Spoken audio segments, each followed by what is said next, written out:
Hello, it's Paul. I'm going to give you a really quick, fast as I can introduction. 2020 introduction to Canva, the brilliant app Canva, where you can design all sorts of things, graphic design from YouTube thumbnails to Facebook cover art to Instagram posts and so much more, all sorts of things for your business. I'm going to fly through it. I'm going to show you the free version, even though I'm going to talk about pricing quickly first.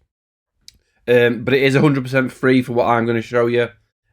What would be really great is if you pause me at this point. It really helps me if you tell me why you're here, tell me what you're watching for, and if it's not in this video, I can share links to other things that might be more relevant, or I can post something in my forum that will help you out, and that really helps me make these videos better year on year. So just pause me now, that would be brilliant. Oh, another thing, if this video gets a little bit long, don't worry, look in the description of the video and you will see start times for each area.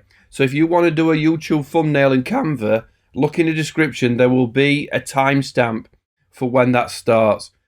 So check that out. And finally, if you get any value out of this video, if you really like it, then a subscribe and ring that bell would be amazing. I do introduction videos all throughout the year, trying to make your business better by giving you some great tools and introducing you to some great tools. So let's get started.